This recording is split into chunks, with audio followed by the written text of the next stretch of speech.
Audio Jungle.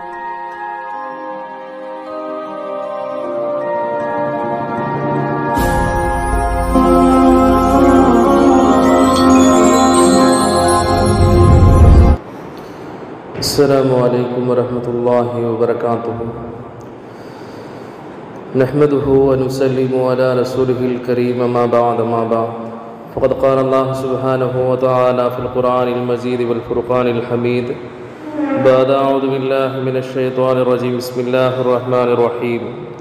Inna Allaha wa malaikatahu yusalluna 'alan nabiy ya ayyuhalladhina amanu sallu 'alaihi wa sallimu taslima. اللهم صل على سيدنا محمد طب القلوب ودوائها وعافية الأبدان وشفائها ونور الأبصار وضيائها وعلى أبويه وآله وأصحابه وبارك وسلم. وأيضا قال الله تعالى في مكان آخر: أعوذ بالله من الشيطان الرجيم. بسم الله الرحمن الرحيم.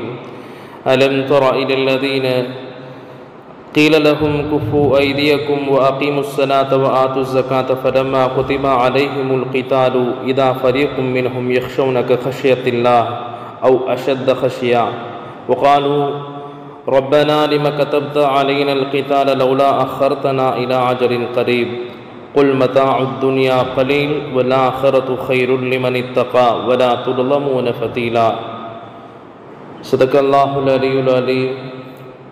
وقال رسول الله صلى الله عليه وسلم: الدنيا سجن المؤمن وجنة الكافر أو كما قال عليه الصلاة والسلام. வல்லவனை போற்றி வல்லல் நபி ஸல்லல்லாஹு அலைஹி வஸல்லம் அவர்களின் மீது சலாத்தையும் சலாமையும் சொல்லியவனாக எனது உரையை ஆரம்பம் செய்கிறேன். அல்லாஹ்வின் நல்லடியார்களே, அல்லாஹ் ஜல்ல ஷானஹு தஆலா நம்முடைய சமுதாயத்தினுடைய நேர்வழிக்காக வேண்டி ஏராளமான விஷயங்களை இந்த உலகத்திலே ஏற்படுத்தியிருக்கிறான். இறைவன் ஏற்படுத்தி இருக்கக்கூடிய விஷயங்களை ஒரு தனி நபரை போட்டு நாம் கண்காணிப்பது என்று சொன்னால், நம்மால் எத்தனை நபர்களை போட்டாலும் மனிதர்களால் இயலாத ஒரு காரியத்தை இறைவன் தனி ஒருவனாக செய்து கொண்டிருக்கிறான். இப்படி இறைவன் காலங்களையும் சூழ்நிலைகளையும் மாறி மாறி படைப்பதற்கு காரணம், மனிதனை பற்றி அல்லாஹ் சொல்கிற போது வமா ஹலக்துல் ஜின்ன வல் இன்ஸ இல்லா லியஅபுதூன், மனிதனையும் ஜின் வர்க்கத்தையும் என்னை வணங்குவதற்காக தவிரவே நான் படைக்கவில்லை என்று இறைவன் சொல்கிறான். நாம் புதியதொரு ஆண்டினுடைய தொடக்கத்திலே அமர்ந்திருக்கிறோம். எத்தனை ஆண்டுகளை நாம் கடந்தாலும் நாம் இறைவனிடத்திலே செல்கிற போது இறைவன் நம்மிடத்திலே கேட்கிற கேள்வி, நீ என்னை வணங்கினாயா? இந்த உலக வாழ்க்கையிலே நீ இன்பம் கண்டு என்னை மறந்து விட்டாயா, அல்லது என்னுடைய ஞாபகத்திலேயே நீ நிலைத்திருந்தாயா என்பதைத்தான் இறைவன் நாம் இந்த உலகத்திலே எத்தனை ஆண்டு காலம் வாழ்ந்ததற்கு பிறகு நாம் இறைவனிடத்திலே இறைவனுடைய சன்னிதானத்திலே சென்றாலும் இறைவன் கேட்கிற கேள்வி அந்த ஒன்றுதான். அப்ப மனிதன் அறிய வேண்டியதொரு விஷயம் இருக்கிறது. என்ன விஷயம்னா, அன்னஹு லா இலாஹ இல்லல்லாஹ், அல்லாஹுவை தவிர வேறு இறைவன் இல்லை. இறைவன் நம்மளை என்னைக்காக இருந்தாலும் நம்மை அழைத்துக் கொள்வான் என்பதை ஒரு மனிதன் உணர வேண்டும். குர்ஆன்ல அல்லாஹ் சொல்கிற போது, ஐனமா தகூனு, நீங்கள் எங்கே இருந்தாலுமே யுத்ரிக்குமுல் மௌத்து, உங்களை மரணம் வந்தடைந்தே தீரும்.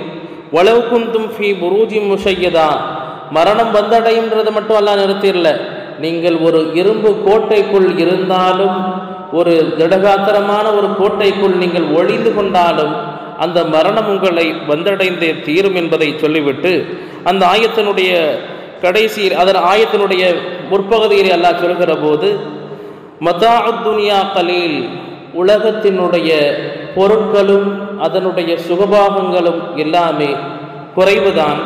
வல் ஆஹிரத்து கைருல் லிமன் இத்தகா, யார் இறைவனுக்காக வேண்டி அஞ்சினார்களோ அவர்களுக்கு மறுமையே சிறந்ததாக இருக்கிறது என்று அல்லாஹ் சொல்கிறார். அப்ப இந்த வருடத்தினுடைய ஆரம்பத்தில் ஒவ்வொரு மனிதனும் புரிய வேண்டிய ஒரு விஷயம், நம்முடைய ஆயுளிலே நாம் ஒரு வருடத்தை தள்ளிவிட்டோம், இழந்து விட்டோம். அப்போ சொல்லுவாங்க இமாம்கள், அல் வக்து சைஃபுன், நேரம் இருக்கிறதே, அந்த நேரம் ஒரு வாளை போன்றது. இல்லம் தகதிஉஹு தகதிஉக, நீ அந்த நேரத்தை, வாள் போல இருக்கக்கூடிய நேரத்தை நீ அனுபவிக்கவில்லை என்றால், நீ உன்னுடைய வாளை கொண்டு நீ அனுபவிக்கவில்லை என்றால் அந்த நேரம் உன்னை வெட்டி வீழ்த்து விடும் அப்படின்னு சொல்லுவாங்க. அப்போ நாம் வாழ்கிற போது நம்முடைய வாழ்க்கையினுடைய ஒவ்வொரு நொடியிலேயும் மலக்குமார்கள் நம்மை கண்காணித்து கொண்டிருக்கிறார்கள். மலக்குமார்களை வச்சு இறைவன் நம்மை கண்காணித்து கொண்டிருக்கிறான். நம்ம என்ன நினைக்கிறோம்? இறைவன் நமக்கு அருகாமையில் இல்லைன்னு நம்ம நினைக்கிறோம். ஆனால் அல்லாஹ் சொல்கிற போது அவன் உங்களுடைய பிறடியினுடைய நரம்பை விட மிகவும் அருகாமையில் இருக்கிறான், நீங்கள் அதை உணர மாட்டீர்களான்னு அல்லாஹ் கேட்கிறான். அப்ப பிறடிக்கு அருகாமையிலே இருக்கின்ற இறைவன் நம்மிடத்திலே எதிர்பார்க்கின்ற விஷயம்தான் எப்பொழுதும் என் அடியான் என் நினைவிலே இருக்க வேண்டும். இந்த உலகத்தினுடைய ஆசாபாசங்களை எல்லாம் விட்டுவிட்டு என்னுடைய சன்னிதானத்திற்கு என்னுடைய அடியான் ஓடி வந்து விட வேண்டும் என்பதை அல்லாஹ் விரும்புகிறான். ஆனால் நம்ம என்ன நினைக்கிறோம்? இந்த உலகத்தில் ஒவ்வொரு மனிதனும் காலையில் எழுந்தது முதல் அவனுடைய இரவு தூங்குகின்ற வரை அவன் உழைப்பதற்கு காரணம் தன்னுடைய சம்பாத்தியமும் தன்னுடைய வீடும் தன்னுடைய குடும்பமும் நன்றாக இருக்க வேண்டும், எல்லோரும் நல்ல விதமாக வாழ வேண்டும். இந்த உலகத்திலேயே பல்லாயிரக்கணக்கான வருடங்கள் நாம் வாழப்போகிற எண்ணத்திலேயே தான் தினந்தோறும் ஓடிக்கொண்டிருக்கின்றோம். அதனால தான் அல்லாஹ் சொல்றான், இன்னமா அம்வாலுக்கும் அவுலாதுக்கும் ஃபித்னா, நிச்சயமாக உங்களுடைய செல்வங்களும் உங்களுடைய குழந்தைகளும் சோதனை பொருளாகத்தான் இந்த உலகத்திலே படைக்கப்பட்டிருக்கிறது என்று அல்லாஹ் சொல்கிறான். அல்லாஹ் தஆலா மனுஷனை சோதிக்கிறதுக்கு அவன் நாடிவிட்டால் அவனுடைய சோதனைகளில் இருந்து எந்த ஒரு மனிதனாலும் தப்பிக்கவும் முடியாது. குர்ஆன்ல அல்லாஹ் சொல்கிற போது ஜுகின லின்னாசி, மக்களுக்கு அலங்கரித்து காட்டப்பட்டிருக்கிறது. இந்த உலகத்தில் ஒவ்வொரு பொருளாக நீங்கள் எடுத்துக்கொண்டாலும் ஒரு அலங்காரம் தான். அந்த அலங்காரத்தை பார்த்து மனிதனுடைய மனம் ஆசைப்படுகிறதா இல்லையா என்பதைத்தான் அல்லாஹ் நம்மிடத்திலிருந்து சோதிக்கின்றான். ஆனால் இந்த உலகம் நிரந்தரம் இல்லை என்று தூக்கி போட்டுவிட்டால் அவனுடைய பொருத்தமும் அவனுடைய சன்னிதானத்திலே நாம் இருக்கிறதன் காரணத்தினால் எல்லா வஸ்துக்களும் நமக்கு கட்டுப்பட்டு நம்முடைய காலடியிலே வந்து வீழ்ந்து கிடக்கும். அதனால தான் அல்லாஹ் சொல்கிற போது லஃபதஹ்னா அலைஹிம் பரக்காத்தின் மினஸ் ஸமாயி, ஈமான் கொண்டு எனக்கு அஞ்சு வாழ்றவங்களுக்கு வானத்தினுடைய பரக்கத்துகளை எல்லாம் நாம் திறந்து விட்டு விடுவோம் அப்படின்றான். எந்த அளவுக்குன்னா இறை நேசர்களினுடைய அல்லாஹ்வின் நல்லடியார்களினுடைய வரலாறுல வருகிறது. ஏன் பெருமானார் ஸல்லல்லாஹு அலைஹி வஸல்லம் அவர்களுடைய வரலாறை நாம் எடுத்து பார்த்தாலும் கூட பெருமானார் ஸல்லல்லாஹு அலைஹி வஸல்லம் காசு பணங்களை ஆசைப்படலை. சொன்னாங்க ஸல்லல்லாஹு அலைஹி வஸல்லம், யா அல்லாஹ் என்னை மிஸ்கீனாக வாழவை, மிஸ்கீனாகவே என்னை மௌத்தாக்கு அப்படின்னு துஆ செய்தவர்கள் ஸல்லல்லாஹு அலைஹி வஸல்லம். அப்ப காசு பணங்கள் தன்னுடைய பாக்கெட்ல இருந்ததுன்னு சொன்னா பெருமானார் ஸல்லல்லாஹு அலைஹி வஸல்லம் அன்னைக்கு தூங்கவே மாட்டாங்க. முதல்ல அதை எடுத்து கொண்டு போய் சதக்கா செஞ்சுட்டு வந்து அதுக்கு பிறகு தான் படுக்கைக்கு செல்வார்கள். வீட்டினுடைய அடுப்பறையிலே பல நாட்கள் அடுப்பு எரியாமல் இருந்தவர்கள் ஸல்லல்லாஹு அலைஹி வஸல்லம். தபூக்கினுடைய போராக இருந்தாலும் சரி, ஹந்தக்கினுடைய யுத்தமாக இருந்தாலும் சரி, ஸல்லல்லாஹு அலைஹி வஸல்லம் அவர்களுடைய வயிற்றை சஹாபாக்கள் பார்க்கிற போது பசியின் காரணத்தினால் பசியினுடைய வலி தாங்க முடியாமல் அவர்கள் கற்களை கட்டிக்கொண்டு வேலை செய்ததெல்லாம் ஹதீஸிலே பதிவு செய்யப்பட்டிருக்கிறது. ஏன் ஸல்லல்லாஹு அலைஹி வஸல்லம் நினைச்சிருந்தாங்கன்னா, யா அல்லாஹ் எனக்கு இந்த உலகத்திலே இதெல்லாம் வேண்டும் என்று ஸல்லல்லாஹு அலைஹி வஸல்லம் கேட்ட உடனேயே கிடைத்திருக்கும். ஆனால் பெருமானார் ஸல்லல்லாஹு அலைஹி வஸல்லம் அப்படி செய்யவில்லை. ஒவ்வொரு நபிமார்களுக்குமே இந்த உலகத்தில் அவர்களுக்கென்று ஏற்றுக்கொள்ளப்படக்கூடிய ஒரு துவா என்பதை அல்லாஹ் கொடுத்திருப்பான். அந்த துவாவை அவங்க கேட்டாங்கன்னா உடனே அல்லாஹ் அதை கபூல் செய்து கொண்டு அதை ஏற்றுக்கொண்டு அதை கொடுத்து விடுவான். ஆனால் பெருமானார் ஸல்லல்லாஹு அலைஹி வஸல்லம் தன்னுடைய பேர குழந்தைகள் இந்த உம்மத்தினர்களால் கொல்லப்படுவார்கள் என்பதை அறிந்தும் கூட அந்த துவாவை தன்னுடைய சுயநலத்திற்காக வேண்டி பெருமானார் பயன்படுத்தாமல் அதை என்னுடைய உம்மத்தினர்களுக்காக வேண்டி நான் கியாமத்து நாளில் வைத்திருக்கிறேன் அப்படின்னாங்க ஸல்லல்லாஹு அலைஹி வஸல்லம். அப்ப இந்த உலகத்தினுடைய வாழ்க்கையை பற்றி அறிஞர்கள் சொல்கிற போது இந்த உலகம் இருக்கிறதே ஜீஃபா, ஒரு செத்த பிணத்திற்கு சமம். தாலிபுஹா கிலாபுன், அதை தேடி செல்லக்கூடியவர்கள் நாயை போன்றவர்கள் என்பதாக வர்ணிக்கிறார்கள். அதனால தான் அல்லாஹ் தஆலா இந்த வருடத்தினுடைய ஆரம்பத்தை 2 நிகழ்வை கொண்டு ஆரம்பித்திருக்கிறார். ஒன்று, காசிம் சுலைமான் என்கிற ஒரு ஈரான் நாட்டினுடைய இராணுவ தலைவர். இவர் 2020 அமெரிக்காவினால் குண்டு வீசி தாக்கப்பட்டவர். அப்போ அவரினுடைய நினைவு தினமான இந்த வருடத்தினுடைய ஆரம்பத்தின் போது ஈரானில் குண்டுவெடிப்பு நிகழ்ந்திருக்கிறது. அதில் கிட்டத்தட்ட பள்ளிவாசல்களிலேயும் குண்டு வைப்பு நடந்திருக்கிறது. அதனால் கிட்டத்தட்ட 141 பேர் ஷஹீதாக ஆக்கியிருக்கிறார்கள். அது மட்டுமல்லாது ஜப்பானில் ஜனவரி 1ஆவது நாள் அல்லாஹ்வினுடைய கோபப்பார்வை என்றும் சொல்லலாம், அல்லது இயற்கையினுடைய சீற்றம் என்றும் சொல்லலாம். ஜப்பானில் 1ஆவது தேதி ஜனவரி 1 பூகம்பம் ஏற்பட்டிருக்கிறது. எந்த அளவுக்கு என்றால் சுனாமியினுடைய எச்சரிக்கைகளோடு பூகம்பம் ஏற்பட்டிருக்கிறது. அப்போ இதெல்லாம் நமக்கு எதை உணர்த்தி காட்டுகிறது என்றால், இறைவன் என்று ஒருவன் இருக்கிறான். அவனை நீ மறைக்கின்ற போதெல்லாம் நான் இது போன்ற சீற்றங்களையும் இது போன்ற பேர் ஆபத்துகளையும் ஏற்படுத்துவேன், என்னை நீ மறந்து விடாதே. அதனால தான் அல்லாஹ் தஆலா குர்ஆனில் புகழ்கின்ற போது அல்லதீன எதுகூருனல்லாஹ கியாமன், அல்லாஹ்வுக்கு சில அடியார்கள் இருக்கிறாங்க, அவங்க அல்லாஹ்வை நின்ற நிலையிலேயும் புகழ்ந்து கொண்டிருப்பார்கள், வகூதன் அமர்ந்த நிலையிலேயும் அல்லாஹ்வை புகழ்ந்துகிட்டு இருப்பாங்க, வஅலா ஜுனூபிஹிம் படுத்த நிலையிலேயும் அல்லாஹ்வை புகழ்ந்துகிட்டு இருப்பாங்க, நினைவு கூறிக்கொண்டிருப்பார்கள். யதஃபக்கரூன ஃபீ ஹல்கிஸ் ஸமாவாதி வல் அர்த், வெளியில போனா அவங்க அல்லாஹ்வினுடைய படைப்பினங்களை பார்த்தாலும் அல்லாஹ்வை பற்றி சிந்தித்துக் கொண்டிருப்பார்கள் என்று அல்லாஹ் புகழ்கிறான். அப்ப எதை மனிதன் மறந்து விட்டான் என்றால், உலகத்தை நினைவிலே வைத்து உலகத்தை படைத்து நம்மை படைத்த இறைவனை மனிதன் மறந்து விட்டான். அப்ப உலகத்தினுடைய விஷயத்தை சொல்லும்போது இந்த உலகத்தை ஆண்ட அரசர்களை பற்றி அல்லாஹ் குர்ஆன்ல நிறைய இடத்துல சொல்வான். அதுல முதல்ல படிப்பனையாக நமக்கு திகழ்வது ஃபிரௌன். ஃபிரௌனுக்கு அல்லாஹ் தஆலா பெரிய அரசாட்சியை கொடுத்திருந்தான். எந்த அளவுக்குன்னா, அவன் மந்திர தந்திரங்களின் மூலமாக வருங்காலத்தில் நடக்கிறத தெரிஞ்சுக்கிட்டு தன்னுடைய ஆயுளை நீட்டிக்க வேண்டும், இந்த உலகத்திலே நிலைத்து வாழ வேண்டும், தன்னுடைய ஆட்சி நிலைக்க வேண்டும் என்பதற்காக வேண்டி அவன் வருங்காலத்தை மந்திரவாதிகளையும் சூனியக்காரர்களையும் வைத்து நட்சத்திரத்தினுடைய கணக்கினுடைய அடிப்படையிலே தன்னை கொல்ல போகிற ஒரு குழந்தை இந்த பூமியிலே பிறக்கும் என்பதை அறிந்த அவன் எல்லா ஆண் குழந்தைகளையும் கொன்று குவித்தான். எந்த அளவுக்குன்னா, தன்னை கொல்ல போற குழந்தை அந்த ஆண் குழந்தையாக இருந்தால் அதை கொன்றுவிட வேண்டும் என்ற நோக்கத்தில் எல்லா ஆண் குழந்தைகளிலேயும் அவன் கை வைத்து கொன்று விட்டான். பெண்களை எல்லாம் மானபங்கப்படுத்தினான். அவர்களுக்கு கீழே பனு இஸ்ரவேலர்கள் என்பவர்களை அடிமைத்தனமாக நடத்தினான். அப்ப அவன் என்ன நினைச்சிட்டான், நம்ம எல்லாரையும் கொண்டுட்டோம், அதனால நம்மை கொல்லக்கூடிய ஒரு குழந்தை பிறக்காது, நம்முடைய அரசாட்சி தான் நிலைத்திருக்கும் அப்படின்னா. அப்ப அல்லாஹ் இருக்கானே, அல்லாஹ்வை பொறுத்தவரையில் கஹார் அடக்கி ஆளக்கூடியவன் என்ற பெயருக்கும் சொந்தக்காரன், மக்கார் சூழ்ச்சிகளுக்கெல்லாம் சூழ்ச்சி செய்யக்கூடியவன் என்ற பெயரும் உண்டு. அப்ப அல்லாஹ் என்ன செய்கிறான், மூசா அலைஹிஸ்ஸலாம் அவர்களை ஃபிரௌனுடைய அதே ஊரில் பிறக்க வைக்கிறான். பிறக்க வைத்த மூசா அலைஹிஸ்ஸலாம் அவர்களை அல்லாஹ் தஆலா மூசா அலைஹிஸ்ஸலாமுடைய தாயார் ரொம்ப பயப்படுறாங்க. அப்போ ஒரு பெட்டிக்குள்ள வைத்து நைல் நதியில் அனுப்பிடுறாங்க. அப்போ அந்த நைல் நதியிலே அந்த பெட்டி மிதந்து வருகிறது. அந்த நைல் நதி எங்கே ஓடுதுன்னு பார்த்தீங்கன்னா, எந்த ஃபிரௌன் அந்த குழந்தையை கொல்ல நினைக்கிறானோ அந்த கோட்டை வாயில் வழியாகத்தான் ஓடுகிறது.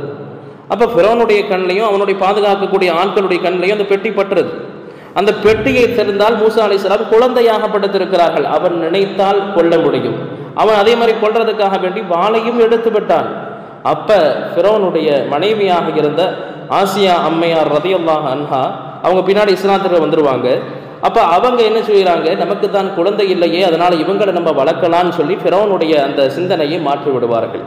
அப்ப எந்த எதிரியை ஃபிரௌன் கொல்லுவதற்காக வேண்டி தேடிக்கொண்டிருந்தானோ அதே எதிரியை அந்த எதிரியின் கைகளிலேயே கிடைக்க செய்து எதிரியினுடைய பாதுகாப்பிலேயே அல்லாஹ் வளர்த்து கொண்டு வருகிறான் என்றால், இறைவனுடைய கணக்கை மனிதனால் ஒருபோதும் கணக்கிட முடியாது. அப்ப அல்லாஹ் தஆலா ஃபிரௌனுடைய அரண்மனையிலேயே மூசா அலைஹிஸ்ஸலாம் வளர்றாங்க. எந்த அளவுக்குன்னு சொன்னால், மூசா அலைஹிஸ்ஸலாம் யாரிடத்திலையும் பால் குடிக்க மாட்டாங்க, தாய்ப்பால். அப்போ ஃபிரௌன் வேற வழி இல்லாமல் அதற்கென்று ஆள் எடுக்கின்றான். அதிலே ஃபிரௌனுடைய அந்த ஆள் எடுக்கக்கூடிய சமயத்தில் மூசா அலைஹிஸ்ஸலாமுடைய உண்மையான தாயார் அவங்களும் அதில் பங்கெடுத்துக்கிறாங்க. அப்போ அவங்களுடைய கைகளாலேயே அல்லாஹு தாலா பால் கொடுக்க வைத்து ஃபிரௌனுடைய அரண்மனையிலேயே மூசா அலைஹிஸ்ஸலாம் அவர்களையும் வளர வைக்கின்றார். எந்த அளவுக்கு சொல்லப்படுதுன்னா, ஃபிரௌனுக்கு அடிக்கடி சந்தேகம் வரும், ஒருவேளை இந்த குழந்தை தான் அந்த குழந்தையான்னு சொல்லிட்டு. அதனால ஃபிரௌன் என்ன செய்யறான், ஒரு தட்டில் நெருப்பையும் இன்னொரு தட்டில் தங்கத்தையும் வைடூரியத்தையும் வைக்கின்றான்.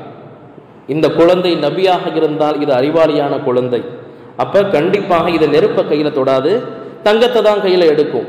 இந்த குழந்தை தங்கத்தை எடுத்தால் அந்த குழந்தையை நாம் கொன்று விடலாம், இந்த குழந்தை நெருப்பை எடுத்தால் அதை விட்டு விடலாம்னு சொல்லிட்டு ஃபிரௌன் அப்படியே வச்சிருவான். அப்போ மூசா அலைஹிஸ்ஸலாம் நபி இல்லையா? பொதுவாகவே அல்லாஹ் நபிமார்களை குழந்தையிலிருந்தே பாதுகாக்கக்கூடியவன், அதே போல் அறிவுத்திறமையை அதிகப்படுத்தி கொடுத்திருக்கிறான். மூசா அலைஹிஸ்ஸலாம் நேரடியாக போய் அந்த தங்க வைடூரியத்தை எடுக்க போகிறாங்க.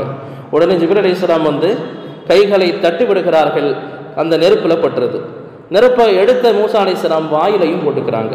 அதனால மூசா அலைஹிஸ்ஸலாம் அவர்களால் சரியான முறையில் பேசக்கூட முடியாது என்பதுதான் வரலாறு. அவங்க திக்கி தான் பேசுவாங்க. அதனால தான் மூசா அலைஹிஸ்ஸலாம் நபியாக அல்லாஹ் அனுப்புகிற போது ஃபிரௌனிடத்திலே தீனை எத்தி வையுங்கள் என்று சொல்கிற போது, ரப்பி ஷ்ரஹ் லி ஸத்ரி, இறைவா என்னுடைய உள்ளத்தை நீ விரிவுபடுத்துவாயாக, விளக்கத்தை கொடுப்பாயாக, என்னுடைய நாவு சற்று பின்னி இருக்கிறது, அதனுடைய முடிச்சுக்களை எல்லாம் நீ அவிழ்த்து விடுவாயாகன்னு சொல்லிட்டு என்னுடைய சகோதரரான ஹாரூன் அலைஹிஸ்ஸலாம், மூசா அலைஹிஸ்ஸலாமுடைய சகோதரராக நபி ஹாரூன் அலைஹிஸ்ஸலாம் இருக்கிறாங்க, அவங்களையும் என்னோடு ஹலீஃபாவாக என்னுடைய பிரதிநிதியாக ஆக்கி அவர்களையும் நபியாக என்னோடு அனுப்புன்னு சொல்லி மூசா அலைஹிஸ்ஸலாம் துவா செய்கிறாங்க. அப்போ அவர்கள் கேட்ட அந்த துவாவினுடைய பலனால் ஹாரூன் அலைஹிஸ்ஸலாம் அவர்களுக்கும் அந்த வாக்கியம் கிடைக்கிறது, நபித்துவம் கிடைக்கிறது. ரெண்டு பேரும் போய் ஃபிரௌனிடத்திலே சத்தியத்தை எடுத்து வைக்கிறார்கள். ஃபிரௌனிடத்திலே சத்தியத்தை எடுத்து வைக்கும் போதெல்லாம் அவன் சொன்ன ஒரே ஒரு விஷயம், இது ஒரு தெளிவான சூனியம் அப்படின்னா. ஒவ்வொரு நபிமார்களுக்குமே சத்தியத்தை எடுத்து வைப்பதற்காக வேண்டி இறைவன் கொடுக்கின்றது அற்புதம். அந்த அற்புதத்தில் மூசா அலைஹிஸ்ஸலாமுக்கு அல்லாஹ் தஆலா தடியை கொடுத்திருந்தான். அந்த தடியை வைத்து மூசா அலைஹிஸ்ஸலாம் ஆடு மேய்ப்பாங்க. மூசா அலைஹிஸ்ஸலாம் ஆடு மேய்க்கக்கூடியவனாக இருக்கும்போது அல்லாஹ் தஆலா மூசா அலைஹிஸ்ஸலாம்கிட்ட கேட்டான். அதிகமாக அல்லாஹ்விடத்தில் பேசிய நபி என்கிற பெயரை பெருமானார் ஸல்லல்லாஹு அலைஹி வஸல்லம் அவர்களுக்கு அடுத்தபட்சமாக மூசா அலைஹிஸ்ஸலாம் அவர்களை கலீமுல்லா என்கிற பட்டம் கிடைத்திருக்கிறது. அல்லாஹ்விடத்தில் அதிகமாக பேசிய நபி. அப்போ அல்லாஹ்விடத்தில் மூசா அலைஹிஸ்ஸலாம் அதிகமாக பேசுகிற போது அல்லாஹ் தஆலா என்ன கேட்குறான், கையில் என்ன வச்சிருக்கிறீங்க மூசா அவர்களே அப்படின்னு அல்லாஹ் கேட்கும்போது மூசா அலைஹிஸ்ஸலாம் சொன்னாங்க, யா அல்லாஹ், இது ஆடு மேய்க்கிறதுக்காக நான் வச்சிருக்கிற குச்சி, இதை வச்சு நான் என்ன செய்வேன், என்னுடைய பலவிதமான தேவைகளை நான் நிறைவேற்றிக் கொள்கிறேன் அப்படின்னு சொல்லி தன்னுடைய பேச்சுக்களை வளர்த்து கொண்டே போகிறார்கள். அப்போ சொல்லப்படுது, அல்லாஹ்விடத்திலே நான் பேச ஆசைப்பட்டேன், அல்லாஹ் என் கூட பேசணும்னு நான் ஆசைப்பட்டேன். ஒரே வார்த்தையில இது குச்சின்னு சொன்னால் முடிஞ்சிடும். ஆனால் அல்லாஹ்விடத்தில் பேசுவதை மூசா அலைஹிஸ்ஸலாம் விரும்புகிறாங்க. அப்போ ஒவ்வொரு மனிதனும் அல்லாஹ்விடத்தில் நம்ம பேச முடியுமான்னு நினைக்கலாம். அப்போ ஸல்லல்லாஹு அலைஹி வஸல்லம் சொன்னாங்க, ஒரு முஃமினுடைய தொழுகை இருக்கிறதே அது ஒவ்வொரு முஃமினுக்கும் மிஅராஜினுடைய பயணத்தை போல. நாம் அல்லாஹ் அக்பர் என்று தக்பீர் கட்டிவிட்டால் அல்லாஹோடு பேசுவதற்காக நாம் நின்று கொண்டிருக்கிறோம். அப்போ அல்லாஹுடைய நினைவை தவிர ஒரு முஃமினுக்கு எந்த ஒரு நினைவும் வரக்கூடாது. அதுதான் உண்மையான ஒரு முஃமினுடைய தொழுகை. அப்போ மூசா அலைஹிஸ்ஸலாம் அல்லாஹ்விடத்தில் பேசும்போது திடீர்னு அல்லாஹ் சொன்னா, அந்த குச்சியை கீழே போடுங்களேன்னா. மூசா அலைஹிஸ்ஸலாம் அந்த குச்சியை கீழே போட்ட உடனேயே அந்த குச்சி பெரிய மலைப்பாம்பாக உருவெடுத்தது. ஒரு மலைப்பாம்பு திடீர்னு உருவெடுத்தா நம்ம சாதாரணமாக அந்த இடத்துல நிற்போமா? மூசா அலைஹிஸ்ஸலாமும் மனிதர் என்ற அடிப்படையிலே பயந்து போய் ஓடுறாங்க. அப்போ மூசா அலைஹிஸ்ஸலாமை பார்த்து அல்லாஹ் சொன்னா, மூசா அலைஹிஸ்ஸலாம் அவர்களே நில்லுங்க, அந்த தடியை கையில் பிடிங்க. எப்படி அந்த பாம்பை இதுக்கு முன்னாடி தடியாக இருக்கும்போது பிடிச்சிருந்தீங்களோ அந்த மாதிரி அதை பிடிங்கன்னா. உடனே மூசா அலைஹிஸ்ஸலாம் அல்லாஹ்வுடைய உத்தரவின்படி அதை பிடிச்சாங்க. மறுபடியும் அது பாம்பு குச்சியாக மாறுகிறது. அப்போ இதையெல்லாம் கொண்டு போய் அவனிடத்திலே காட்டினாலும் அவனுடைய அந்த அரச பதவியும் உலக ஆசையும் அவனை மாறச் செய்து விட்டது. ஃபிரௌன் கடைசி வரைக்கும் மாறலை. எந்த அளவுக்குன்னா, மூசா அலைஹிஸ்ஸலாம் சரி இந்த ஊரை விட்டே நம்ம போயிடலாம்னு சொல்லி மூசா அலைஹிஸ்ஸலாம் தன்னுடைய மக்களை கூட்டிக்கிட்டு போகிறாங்க. கடைசியாக அப்படி போகிற சமயத்தில் நடுவில் கடல், பின்னாடி பார்த்தா இந்த ஃபிரௌனுடைய ஆட்கள் செய்தி கிடைச்சி துரத்திட்டு வராங்க. மூசா அலைஹிஸ்ஸலாம் நபி இல்லையா, அல்லாஹ்வின் மீது அதிக நம்பிக்கை கொண்டவர்கள். உடனே அல்லாஹ் தஆலா உத்தரவு போட்டான், மூசா அவர்களே அந்த தடியை வச்சு என்ன செய்யுங்க, அந்த கடலை அடியுங்கள்னா. கடலிலே 12 பிரிவுகளாக பிரிந்தது. பனு இஸ்ரவேலர்கள் மொத்தம் 12 பிரிவினர்கள். அப்போ அந்த 12 பிரிவினர்களுமே அந்த கடலினுடைய பாதையில் போகிறாங்க. ஃபிரௌனுடைய கூட்டத்தார்களும் அதையே பின்தொடர்ந்து போகிற போது அந்த கடல் மூழ்குகிறது. கடல் மூழ்குகிற போது ஃபிரௌன் என்ன செய்யறான், ஆமன்து பிரப்பி மூசா வ ஹாரூன், மூசா அலைஹிஸ்ஸலாமுடைய ரப்ப கொண்டும் ஹாரூன் அலைஹிஸ்ஸலாமுடைய ரப்ப கொண்டு நான் ஈமான் கொள்றேன்னு அவன் சொல்றான்.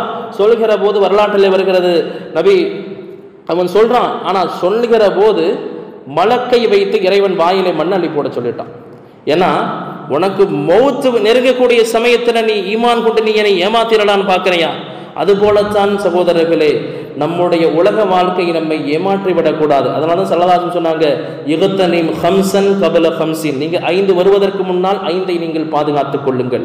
1, ஸல்லல்லாஹு சொன்னாங்க, உங்களுக்கு வயோதிகம் வருவதற்கு முன்னால் உங்களுடைய வாலிபத்தை நீங்கள் பாதுகாத்துக் கொள்ளுங்கள். உங்களுக்கு நோய் வருவதற்கு முன்னால் உங்களுடைய ஆரோக்கியத்தை நீங்கள் பாதுகாத்துக் கொள்ளுங்கள்.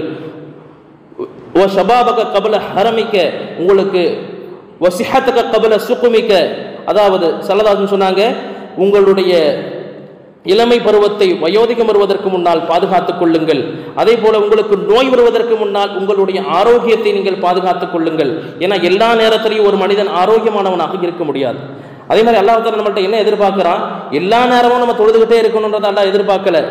எதை செய்தாலும் என்னுடைய நினைவோடு செய்யுங்கள். நீங்கள் சாப்பிட்றது உலக காரியம்தான், ஆனால் அந்த காரியத்தை நீங்கள் செய்தாலும் பிஸ்மில்லாஹ் என்பதை சொல்லிவிட்டு சாப்பிடுங்கள்.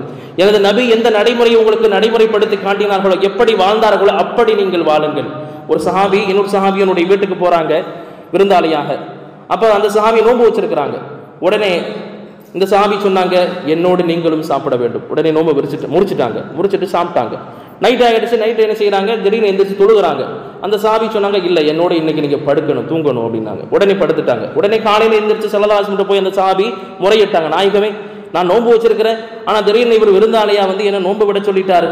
அதே மாதிரி நைட்டு நான் தொழுகலான்னு சொல்லி எந்திரிச்சு தக்பீர் கட்டுறேன், என்னோட படுத்து தூங்குங்கன்னு சொல்லிட்டாரு அப்படின்னு சொன்னபோது ஸல்லல்லாஹு அலைஹி வஸல்லம் சொன்னாங்க, அவர் செய்தது தவறே கிடையாது. சல்மான் பாரசி ரலியல்லாஹு அன்ஹுன்ற சஹாபி, அந்த சஹாபி சொன்னதில் எந்த விதமான தவறும் கிடையாது.